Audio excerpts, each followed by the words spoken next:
Entonces, el sermón para esta mañana, dos naturalezas en Cristo. Primera de Juan, capítulo 4, versículos del 1 al 3. Amados, no creáis en todo espíritu, sino probad los espíritus si son de Dios, porque muchos falsos profetas han salido por el mundo. En esto conoced el Espíritu de Dios. Todo espíritu que confiesa que Jesucristo ha venido en carne es de Dios. Y todo espíritu que no confiesa que Jesucristo ha venido en carne no es de Dios. Y este es el espíritu del anticristo, el cual vosotros habéis oído que viene y que ahora ya está en el mundo. Entonces, hace 8 días habíamos hablado todo esto de las falsas enseñanzas que no tienen a Cristo como el centro. Entonces habíamos dicho que todo lo que no tenga a Cristo en el centro, pues no es el Evangelio, sino es el anticristo o es una filosofía anticristiana.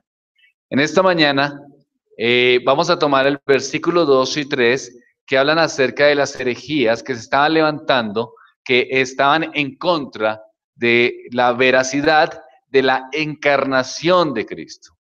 Para eso, queridos hermanos, voy a hacerles un par de solicitudes. La primera, que estemos concentrados, porque este es un tema que aunque trataré de hacerlo de una forma en la cual podamos hacerlo práctico, en un sentido, es un tema cristológico. Cuando hablamos de la cristología, estamos hablando acerca de Cristo, de su obra y de su encarnación. Entonces aquí Juan está en contra de aquellas herejías que hablaban acerca de Jesucristo como no hombre, es decir, como si Cristo no se hubiese encarnado, cosa que es muy importante para nuestra fe. En ese tiempo se levantaron varias doctrinas en relación a esto. Entonces trataremos de una manera somera o una manera sencilla explicar estas doctrinas en forma de sermón y también cómo aplicarlas o por qué son peligrosas en ese tiempo y cómo en nuestro tiempo siguen siendo peligrosas y cómo se han levantado estas falsas enseñanzas. Ahora, como es de teología, de cristología, entonces podré utilizar algún lenguaje un poco complejo. Trataré de hacerlo sencillo, pero como es un sermón, entonces pido a la congregación concentración. Y el segundo favor es que si no entendió alguna cosa, al terminar el sermón puede preguntarme y trataré de aclararla. Bien, hermanos, entonces, en la creación Dios estableció una relación con el hombre, pero al pecar se rompió la relación con Dios, ¿cierto? Y viene entonces Dios a restaurar esta relación rota. Tenemos que ir al huerto del Edén para entender un poco de la cristología. Ahora, ¿cómo lo hizo el Señor Jesucristo? ¿Cómo trata el Señor Jesucristo o cómo establece esta relación? Lo hace entonces en Cristo Jesús. Por eso, la cristología es importante. Cuando hablamos de cristología, hablamos de la doctrina de Cristo. Ahora, cuando hablamos de la cristología, la gente a veces no quiere hacerlo. ¿Por qué? Porque muchos piensan todas esas doctrinas que se dieron después de Juan o con las que Juan combatió son doctrinas anacrónicas, es decir, ya no son de nuestros tiempos. ¿Para qué esforzarnos a pensar en ese tipo de cosas que ya iremos mirando si no son actuales? La realidad, queridos hermanos, sí lo son. Ahora, lo que es difícil es explicar cómo son actuales. Lo que voy a hacer hoy es tratar de traer un poco un ensayo que hice para mi universidad acerca de la cristología hoy. Entonces, vamos a analizar cómo esta discusión se dio de la cristología en los primeros siglos y cómo estos argumentos de los que Juan habla y estos argumentos en contra de Cristo y de su divinidad o en contra de Cristo y de su humanidad son discusiones que hoy en día también son importantes. ¿Por qué? ¿Por qué son importantes? Porque si no tenemos una cristología clara, una cristología ortodoxa, cuando me refiero a la palabra ortodoxa, a una doctrina recta, Lo que está en juego no simplemente son caprichos o ideas o pensamientos o posiciones de iglesias, no. Cuando no se tiene una cristología clara, lo que está en juego es el concepto bíblico de la salvación. ¿Me hago entender? Ahí es donde está el punto. Por eso es que es importante. No es simplemente, bueno, ¿cuál es el problema que algunos crean que Jesús es Dios? ¿Cuál es el problema que otros crean que no es Dios? ¿Cuál es el problema que que no crean que hay dos naturalezas? ¿Cuál es el problema que solo crean que hay una naturaleza? ¿Cuál es ese problema? ¿Cuál es el lío ahí? Si de todas maneras creen en Cristo. Bueno, vamos a ver que no, que hay un lío. Y el lío o el problema básico ahí es que está en juego el concepto bíblico de la salvación. Ahora, es importante que entendamos que muchas de estas herejías que se dieron en su tiempo y contra las cuales Juan está hablando aquí, ahí está luchando, son vigentes. Su objetivo es desanimar a la iglesia y quitar de la mente, ojo a esto, al creyente de una salvación por gracia y colocar en su lugar una salvación ambigua, quitándole la gloria del Señor que nos salvó. Por eso, queridos hermanos, cuando alguien nos pregunta acerca de ciertas doctrinas de la gracia, ciertas doctrinas en cuanto a las obras, es algo histórico. El hombre desde el comienzo ha querido, desde la misma iglesia, el hombre desde el comienzo ha querido robar la gloria a Dios. Para eso, entonces, vamos a empezar con el primer versículo. El versículo 1 ya lo habíamos estudiado, pero hoy vamos a tratar el segundo versículo. Primera de Juan, capítulo 4, versículo 2. Primera de Juan, capítulo 4, versículo 2. En esto conoced el Espíritu de Dios. Todo espíritu que confiese que Jesucristo ha venido en carne es de Dios. Entonces, ¿qué hace primero Juan aquí? Le da una confesión a sus lectores, una fórmula para determinar si un espíritu viene de Dios o del diablo. Recordemos el sermón anterior y habíamos dicho cómo es que se levanta todas las falsas enseñanzas, las falsas doctrinas que tratan de llevar al creyente fuera de la comunión de Cristo. Habíamos visto también cómo las identificamos, y es que estas doctrinas no se centran, no tienen su centralidad en el Evangelio de Cristo, sino en sus propios pensamientos y sus propias ideas. Juan dice, ¿cómo quieren ustedes saber cuál es la verdad? ¿Por qué? Porque es el gran problema, ¿no? Recordemos que ellos no tenían la Biblia completa. Entonces, ¿cuál era la situación? Bueno, ¿cuál es la verdad? Bueno, Cristo es la verdad, pero ¿cómo es Cristo? ¿En qué sentido? ¿Cómo se desarrolla esta verdad? Entonces Juan dice, claro, aquí vamos a pensar en algo. Aquí hay una confesión. El cristiano reconoce al Espíritu de Dios en todo lo que ha abiertamente, en todo el que abiertamente confiesa que Jesucristo es a la vez humano y divino, y que ese Jesucristo es el Hijo de Dios que ha venido en carne. Entonces, aquí tenemos un principio establecido para probar si una enseñanza determinada proviene del Espíritu Santo o no.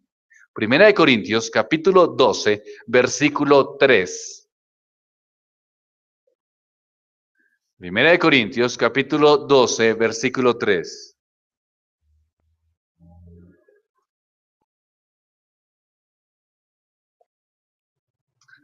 Dice entonces la palabra. Por tanto, os hago saber que nadie que hable por el Espíritu de Dios llama, ¿qué? ¿A quién? ¿Qué significa anatema? Significa falso. Y nadie puede llamar a Jesús Señor si no es porque por el Espíritu. Entonces, una persona puede rechazar al Señor, pero puede también hablar de Jesús, pero rechazándolo al mismo tiempo. Este es anatema. Y dice las Escrituras que si es anatema, entonces no es del Señor. Y el que no es anatema, es decir, el que reconoce a Cristo Jesús de una forma y el sentido correcto, es porque es dado por el Espíritu Santo. Ahora, alguien puede decir, bueno, sí, está bien lo que estás diciendo hasta ahora, Helber. ¿En qué sentido? en que nos hablas acerca de las falsas enseñanzas, los falsos profetas, lo que se está levantando en nuestros tiempos, todas las herejías y el engaño, pero yo noto que lo que tú llamas falsos maestros también hablan de Cristo. ¿Sí? Claro que sí. Porque tienen una particularidad. Hablan de Cristo, pero la centralidad no es ¿quién? Cristo. Es decir, el evangelio no está aquí, sino sus propias ideas y sus propios ministerios o pensamientos. Entonces, una señal de que es una falsa doctrina es que el Espíritu de Dios no está en ellos y están centrados en sus propias prácticas y sus propias ideas en relación a lo que es correcto. Dice el versículo, en esto conoced el Espíritu de Dios.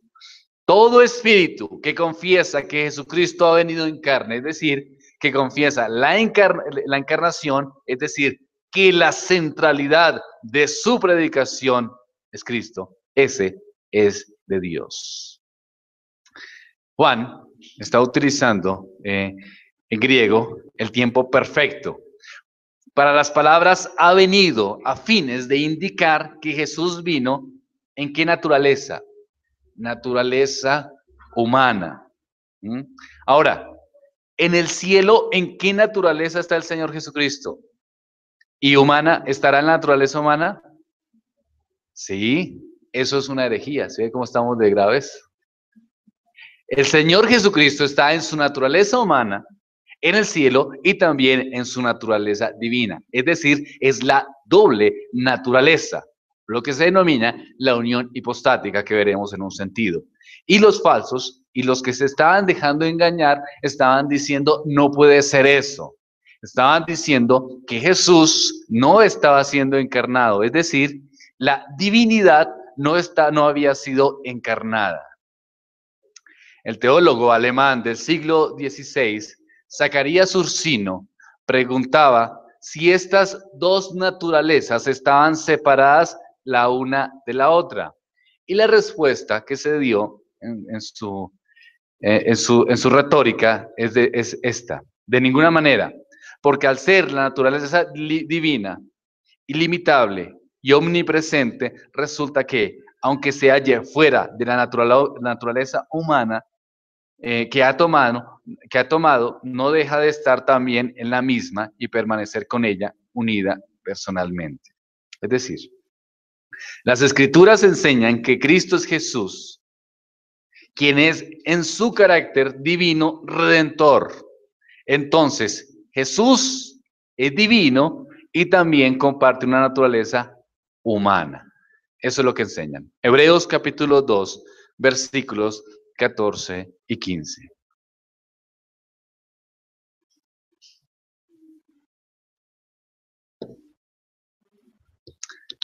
Estas doctrinas son doctrinas que se pueden meter, las falsas enseñanzas, de una manera muy suave, sin casi nosotros podemos comprender. Por eso cuando iniciaba el sermón decía, queridos hermanos, mucha atención a esto, porque esto es de teología y habrán cosas que de pronto y términos que de pronto no manejemos, pero es necesario que la iglesia los reconozca.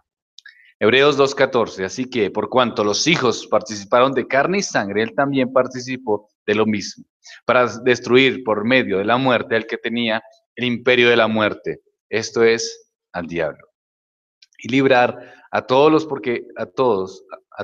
que por el temor de la muerte estaban durante toda la vida sujetos a servidumbre. Entonces, cualquiera que enseñe, que profese la humanidad de Cristo, tiene su origen en Dios. Pero cualquiera que no profese la humanidad de Cristo, tiene su origen en lo que es el anticristo. El teólogo C.H. Dobb dice lo siguiente: ningún oráculo que niegue la realidad de la encarnación, por más inspirado que parezca, puede ser aceptado por los cristianos como verdadera profecía. Juan, ahora pasamos a 1 de Juan, capítulo 4, versículo 3. Y todo espíritu que no confiese que Jesucristo ha venido en carne, no es de Dios. Y este es el espíritu del anticristo, el cual vosotros habéis oído que viene y que ahora ya está en el mundo. El Señor Jesucristo, todo aquel que me confiese ante los hombres, también yo le confesaré ante mi Padre, dice el Señor Jesucristo. Y lo que está diciendo Juan entonces es que todo aquel que separe la naturaleza humana de Jesucristo de la naturaleza divina, habla sin autoridad de Dios. Todo espíritu que no confiese que Jesucristo ha venido en carne no es de Dios. Todo el que no entienda la naturaleza divina y la naturaleza humana del Señor Jesucristo no es de Dios, sino que es ese espíritu del anticristo. O sea, si alguien niega la naturaleza humana de Jesucristo, de Jesús, no es de Dios. Si alguien niega su naturaleza divina, no es de Dios. Todo el que enseña cosas diferentes a los parámetros escriturales en relación a la humanidad y la divinidad de Jesús, no es de Dios. ¿Listo? ¿Hasta ahí es claro? Estamos viendo que el Señor Jesús tiene doble naturaleza en una sola persona o personalidad. Puedes decirlo algunos. Es decir, el Señor Jesucristo es 100% humano y 100% divino. Ahora, listo, ¿eso en qué nos sirve saber esto? ¿Qué implicaciones tiene lo que está diciendo Juan en nuestros tiempos? Ahí lo que yo estoy viendo es simplemente que Juan está tratando de decirle a las personas que tengan cuidado porque algunos se están levantando y están diciendo que Jesucristo no tenía una naturaleza humana. Listo. Hoy en día ya lo creemos, ya han existido confesiones, ya lo estudiamos, ya entonces sí creemos que hay una naturaleza humana y una naturaleza divina. Pero por otro lado, si alguien no lo cree, ¿en qué puede afectar la salvación? Si finalmente las personas pues creen en Dios y ya. Muchos piensan, yo creo en Cristo y como creo en Cristo, soy salvo. Pero a veces creemos en Cristo de la manera que incorrecta. ¿Sí habíamos pensado en eso? Podemos creer en Jesús, pero no como Jesús lo revela, sino como yo creo que es Jesús. Es decir, yo puedo creer en Jesús como una especie de hippie buena gente y decir que Jesús era buena gente, como dicen algunos, chuchito y todo esto. Entonces, Jesús es buena gente y entonces yo creo en esto y yo veo un Jesús que tiene buenos pensamientos y buenas ideas, entonces sigo este planteamiento. Si usted cree en ese Jesús, pues no es salvo, porque no es el Jesús que revelan las Escrituras. ¿Me hago entender? Entonces, en ese sentido, vamos a mirar cómo estas herejías en contra de la divinidad o de la humanidad de Jesús afectan el concepto de la salvación. Ahora, vamos a considerar entonces las implicaciones que traen al concepto de la salvación. Vamos a ver en qué afectan estas doctrinas que se dan en el primer siglo, aún en qué han afectado en la actualidad y cómo han afectado el pensamiento cristiano. Y vemos cómo estará en juego estas, digamos, con estas doctrinas, cómo la salvación está en juego. Ahora, la cristología, es decir, la doctrina de Cristo, se divide en dos partes: la persona de Cristo y la obra de Cristo. Ahora, consideramos la persona de Cristo con la meta de considerar las implicaciones soteriológicas de las herejías que se expone el apóstol Juan y la reflexión de la ortodoxia cristiana. ¿En qué afecta este debate histórico de la naturaleza divina o de la doble naturaleza de Cristo en nuestros días? Si son solo discusiones sin sentido. Vamos a tratar de mirar las herejías más conocidas y cada una miraremos cómo afecta estas herejías al concepto de salvación. Ahora, vamos a iniciar entonces con un contexto histórico. Los capadocios, que son de Turquía, uno de ellos, Basilio de Cesarea, Gregorio de Nicea y Gregorio de Nacianzo, ellos estos capadocios, ayudaron a ganar las victorias sobre o contra el arrianismo. Pues, aunque el arrianismo era muy fuerte, en el segundo siglo más o menos, los capadocios hicieron una fuerte oposición. Y aunque el arrianismo se siguió expandiendo, estos teólogos ayudaron a que la batalla fuera ganada. Particularmente vemos eso en el concilio de Constantinopla. Ahora, ¿quiénes son los arrianos, no?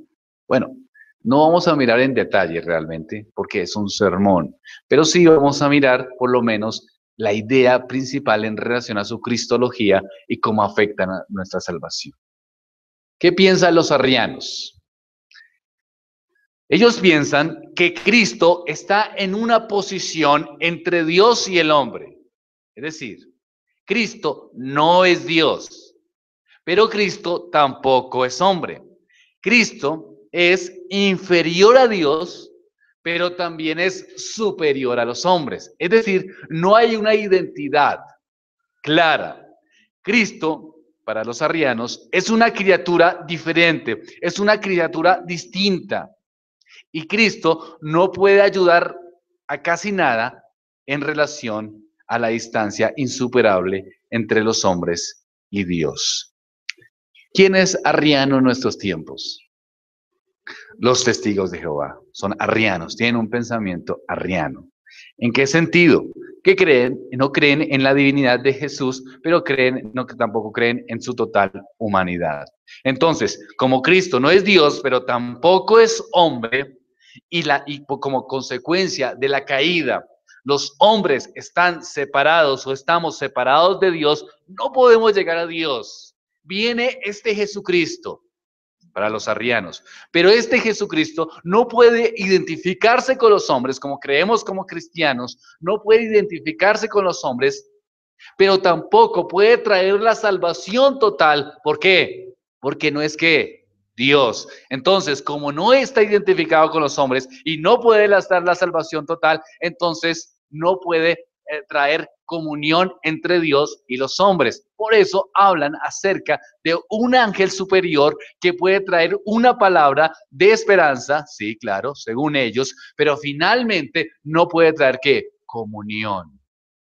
Porque no es completamente hombre, ni es tampoco completamente Dios. Entonces, ¿en qué basan su soteriología en relación a la salvación? En el esfuerzo. Por eso es que uno los ve caminando por las calles, golpeando y tratando, porque hay una esperanza de que si de alguna manera pueden traer bastantes adeptos, serán reconocidos para una tierra eterna. Pero no por Cristo y la obra santificatoria y la obra de conversión. Es decir, hay una limitación en relación a la comunión con Dios. ¿Por qué? Porque su cristología es una cristología errada. Este Cristo planteado desde el arrianismo no puede hacer que el hombre caído se comunique con ¿quién? Con el Dios exaltado. Y si no hay poder para comunicar a este hombre caído con este Dios exaltado, entonces no hay esperanza para qué? Para la salvación. ¿Sí ven cómo nos va afectando? ¿Sí ven cómo es la soteriología actualmente? ¿Cómo afecta los conceptos de las herejías que se dieron en ese tiempo? Muy bien. Otra doctrina herética es el apolinarismo, que se dio en los primeros siglos también, y es con lo que el apóstol Juan inicia esta lucha. ¿Qué dice esta doctrina? Apolinarismo. Dice que Cristo asumió un cuerpo humano, pero el logos divino reemplazó la mente humana del ser humano. ¿Qué quiere decir esto? A ver. Lo que está diciendo es, sí, están diciendo, a ver, yo les creo lo que ustedes dicen. Sí, Jesús es Dios. Eso sí. Jesús es Dios y ese Jesús tomó un cuerpo humano, pero la mente, Cristo es Dios y asumió un cuerpo humano, pero la mente de Cristo fue quitada, la mente de Jesús, fue quitada y vino la mente de Cristo. Es decir, la mente de la divinidad. Es decir, Jesús no tenía una mente humana, sino solamente una mente divina. ¿Por qué? Porque la mente humana no es buena. ¿Cómo así? Lo que está diciendo esta doctrina es que la salvación es por medio de la destrucción del alma. Viene la divinidad a Jesús, pero antes de estar la divinidad de Jesús, ¿qué destruye? Su alma, es decir, su mente.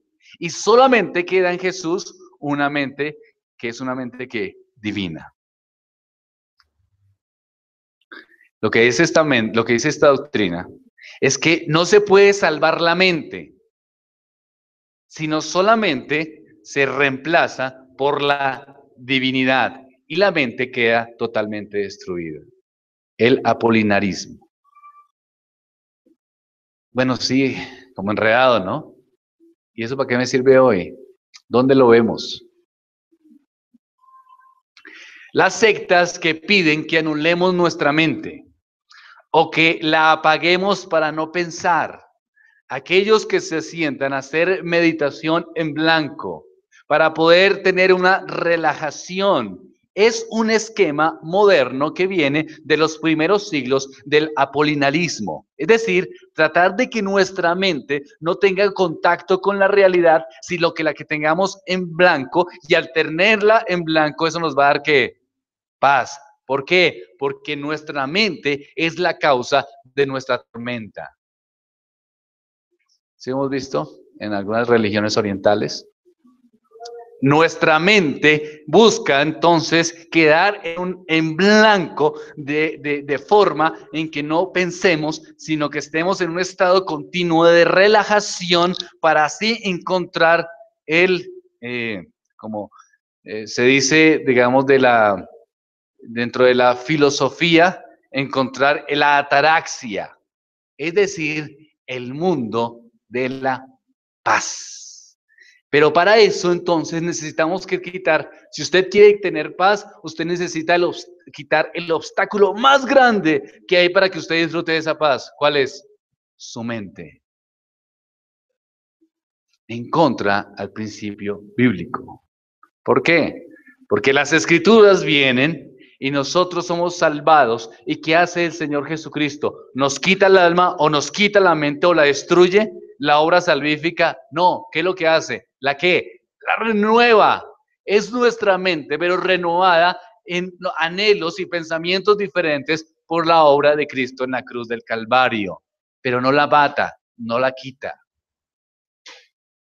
Vamos bien, hermanos, o muy confuso la cosa. Entonces, otra doctrina herética que se dio y que el apóstol Juan da introducción en este capítulo 4, versículos del 1 al 3, para que tengamos cuidado de lo que se vendría. Nestorianismo. El nestorianismo dice lo siguiente: hay dos naturalezas. Hasta ahí estamos bien. ¿Cuál es el error entonces? Pero hay dos personas. Estas dos personas, la humana y la divina, cooperan. Es decir, es Dios, es la divinidad, es la naturaleza humana, dos personas, es decir, la persona divina, la persona humana, que están en Jesucristo, y esas dos personas, humana y divina, se cooperan, se esfuerzan, ejercen voluntad para estar de acuerdo y estar de acuerdo en unión para tratar de hacer la obra salvífica. Ahora, ¿en qué sentido esta doctrina afecta a nuestros días? Es una salvación, es una salvación que se ofrece conforme a la voluntad del hombre. Es decir, es una lucha interna esta salvación. Como hay dos personas, una divina y otra humana, que están las dos personas en Jesucristo, en las dos naturalezas, entonces ese concepto llama a una salvación en los sentidos por obras. ¿Quién heredó esta doctrina? El pelagianismo. Ya hemos visto un poco de eso de Pelagio, ¿no? Pelagio es aquel monje que cree que nosotros, o que creía que teníamos una moral neutral, y el concepto que nace de la idea o el concepto del libre albedrío. Entonces, en este caso, lo que está diciendo o lo que nos mueve es una salvación que se da en una moral neutral. ¿Vemos que eso es así? No. ¿Qué dicen las escrituras? Que nosotros estamos caídos, ¿verdad?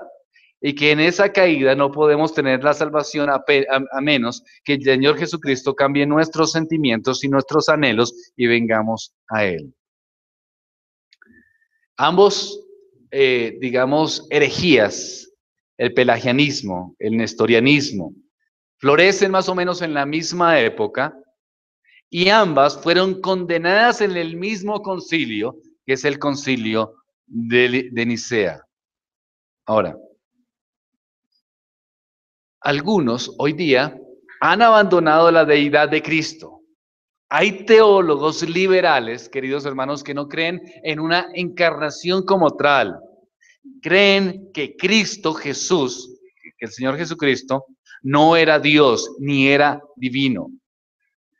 El nestorianismo, por ejemplo, nos motiva a imitar a Cristo, pero solo eso.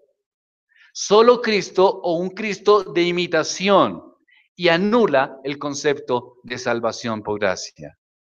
Eso lo vemos en muchas escuelas teológicas y en muchos seminarios, aún protestantes, y en Europa. Ya Cristo no es la veracidad, ni el Dios encargado, ni el Dios encarnado, ni el eterno. ¿Cuál es el concepto de Jesús? Un hombre que hizo bien las cosas, un hombre que fue sabio y que tiene bastante, digamos, que dar a una comunidad o a una sociedad. Jesús, o lo que ellos denominan el Jesús histórico, es el Jesús que puede relacionarse con el hombre con buenas palabras, profundos pensamientos, profundas ideas, pero que no es que Dios. Como no es Dios, ¿cuál es el trabajo del pueblo cristiano, según estas falsas enseñanzas? Imitarlo. Si imitamos a Cristo, a medida que lo vamos imitando, tendremos esperanza después de la muerte. Bueno, ¿y eso dónde lo ha escuchado? Bueno, desarrollado en algunos seminarios teológicos y en algunas universidades en Bogotá, como la Javeriana. Pero en la vida práctica lo escuchamos todos los días. No, yo no voy a la iglesia. No tiene que ser como el Señor. Yo ayudo a la gente, entonces no voy a la iglesia.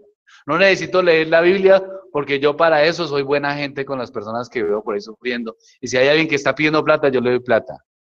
Así hizo el Señor, así hago yo. Entonces, la idea de seguir a Jesús en el ejemplo, y si tenemos ese ejemplo, entonces seremos salvos, es una idea herética. Porque hacen ver a Jesús como un Jesús, no Dios, sino un Jesús humano.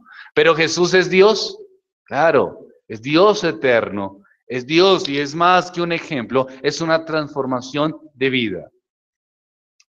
El eutiquianismo es otra doctrina, eutiquianismo, es similar, eutiquianismo, es similar al apolinarismo, ¿sí? Todos estos términos son muy complejos, ¿no? Estoy tratando de hacerlo lo más, digamos, fácil en nuestra expresión. Entonces, tanto el eutiquianismo y el apolinarismo piensan en la destrucción de la mente para ser reemplazada con el logos, es decir, con la palabra o con la mente divina. El eutiquianismo, ahí viene otra palabra extraña, ya la explico, es monofisista. ¿Qué quiere decir esto? Es una doctrina teológica que sostiene que Jesús solo está presente, en Jesús solo está presente la naturaleza divina, pero no la humana. Aunque ellos quieren mantener las dos naturalezas, pero no logran su propósito, porque dicen que antes de la encarnación hubo dos naturalezas, pero después de la encarnación la naturaleza humana fue absorbida por la naturaleza divina, es decir, solo queda, según ellos, una naturaleza. Esta doctrina, entonces, ofrece una salvación por medio de la negación. de lo humano. Es decir, Jesucristo no era humano. Y tratan de humanizar nuestra divinidad. Es decir, nosotros tenemos que esforzarnos en ser semejantes a Jesús, pero no está por ningún lado el hecho de la salvación por gracia. Entonces, no hay redención. En esta doctrina no hay redención, no hay posibilidad para la redención. Todas estas corrientes vienen del misticismo, que dicen que debes exterminarte a ti mismo para llegar a ser salvo. Estas doctrinas, queridos hermanos, eran serias y los hermanos que peleaban por mantener una doctrina ortodoxa no estaban, digamos, estaban dando una lucha muy fuerte. Pero finalmente, gracias a Dios, la palabra del Señor permaneció. Ahora, ¿qué es lo que dicen las Escrituras entonces? ¿Cuál es la realidad? La realidad es que las Escrituras hablan es de la unión hipostática. ¿Qué quiere decir eso? Es el término para describir cómo Dios el Hijo, Jesucristo, tomó una naturaleza humana, permaneciendo al mismo tiempo como ¿qué? Como Dios. Es decir, Jesús 100% Dios y 100% hombre. Vamos a ver las Escrituras. Juan 8:58 dice, de cierto os digo, antes que Abraham fuese, yo soy. Hablando acerca de qué? De su eternidad. Juan 8:58 leímos. Y Juan 10:30 dice, yo y el Padre uno somos. Ahora, el Señor Jesucristo se encarnó, tomó forma humana y se convirtió en un ser humano. Juan 1:14. Y aquel verbo fue hecho carne y habitó entre nosotros y vino su gloria, gloria como el unigénito del Padre, lleno de gracia y de verdad. Jesús es la suma de la naturaleza humana y la divina. Es el Dios hombre, está en una unión hipostática. Jesucristo, una persona totalmente Dios y totalmente hombre. Esa es nuestra doctrina. Las dos naturalezas de Jesús, la humana y la divina, son inseparables. Jesús será para siempre el Dios hombre. Aún en su resurrección, aún en su ascensión, Jesús sigue siendo Dios hombre, totalmente Dios y totalmente humano, dos naturalezas distintas en una persona. La humanidad y la divinidad de Jesús no están mezcladas, sino que están unidas sin la pérdida de una identidad separada. Algunas veces Jesús se condicionó bajo las limitaciones de la humanidad. Juan capítulo 4, versículo 6.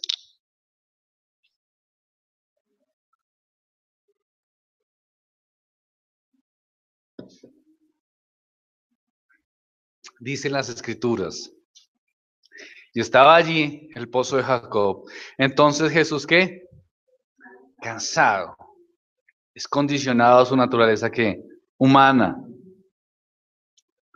Y en otras ocasiones, entonces, mostraba su deidad. Por ejemplo, en Mateo capítulo 14, del versículo 18. Él les dijo, voy a leerlo, tranquilo, si quieren solo anoten. Mateo 14, versículo 18. Él les dijo, traedme acá. Entonces mandó a la gente a recostarse sobre la hierba y tomó los 5 panes y los 2 peces, levantando los ojos al cielo, bendijo y partió y dio panes a los discípulos y los discípulos a la multitud y comieron todos y se saciaron. Recogieron lo que sobró de los pedazos, 12 cestas llenas. Los que comieron fueron como 5,000 hombres, sin contar las mujeres y los niños. Es decir, hacía una obra divina o humana. Divina. Y en el otro aspecto, cuando estaba cansado, era una obra divina o humana. Humana. En ambos casos, las acciones de Jesús procedían de su persona, es decir, divino o humano, una sola persona. Jesús tuvo dos naturalezas, pero solo una persona. La doctrina de la unión hipostática es un intento por explicar cómo Jesús pudo ser Dios y hombre al mismo tiempo. Es, en última instancia, una doctrina que somos incapaces de entender en su plenitud. Es imposible para nosotros comprender totalmente cómo Dios trabaja. Jesús es ambos, es Dios y es hombre.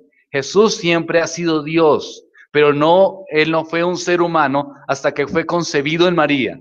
Jesús tomó la forma de un ser humano para identificarse con nosotros en nuestras luchas.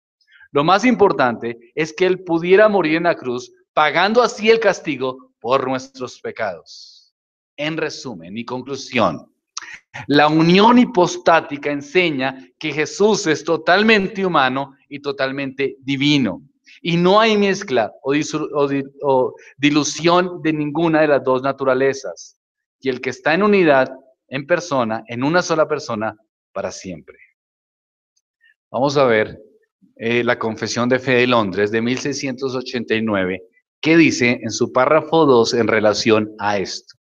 Declara la confesión: el Hijo de Dios, la segunda persona de la Trinidad, siendo verdadero y eterno Dios, la brillantez de la gloria de su Padre, igual y de una sustancia con Él, quien hizo el mundo y mantiene y gobierna todas las cosas que ha hecho. Habiendo llegado a la plenitud del tiempo, tomó sobre sí la naturaleza del hombre con todas sus prioridades esenciales y con sus debilidades comunes. Fue concebido por el Espíritu Santo en el vientre de la Virgen María, una mujer perteneciente a la tribu de Judá.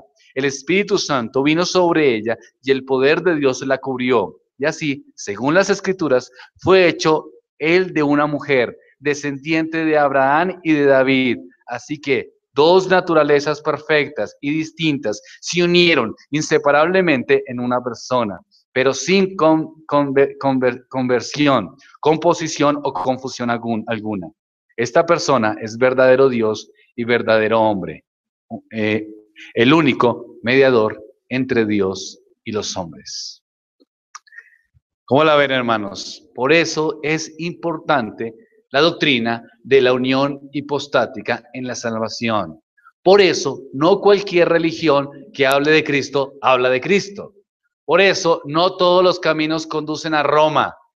Por eso necesitamos una comprensión clara de la deidad del Señor, de su obra salvífica, para poder reconocer la salvación en el Señor. No todo concepto que tenga una persona acerca de Jesús definitivamente puede ser real, y por eso van a ser salvos. Necesitan tener un conocimiento bíblico. El Jesús no de la historia, no del liberalismo, no de los testigos de Jehová, ni siquiera el Jesús de los mormones, ni siquiera el Jesús de los musulmanes, sino el Jesús de las Escrituras, 100% hombre, 100% Dios, mediador, único y suficiente, Salvador.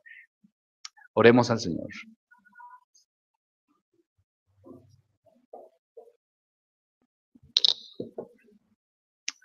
Padre, gracias porque nos das claridad en tu palabra, Señor.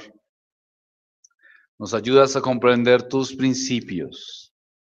Nos ayudas a reconocer tu obra redentora perfecta y la naturaleza de nuestro Señor Jesucristo. Nos ayudas a comprender, oh Dios, porque sí es importante entender estos conceptos cristológicos y por qué Primera de Juan, capítulo 4 y los primeros versículos son tan importantes para nuestra fe hoy en día, porque muchos vendrán y serán engañadores tratando de alejarnos del concepto bíblico de quién eres tú, Jesús. Gracias, oh Dios, porque tu palabra nos guía y nos enseña y cada día podemos estar más vivificados en ella. En el nombre de tu Hijo. Amén. Nos ponemos en pie, hermanos.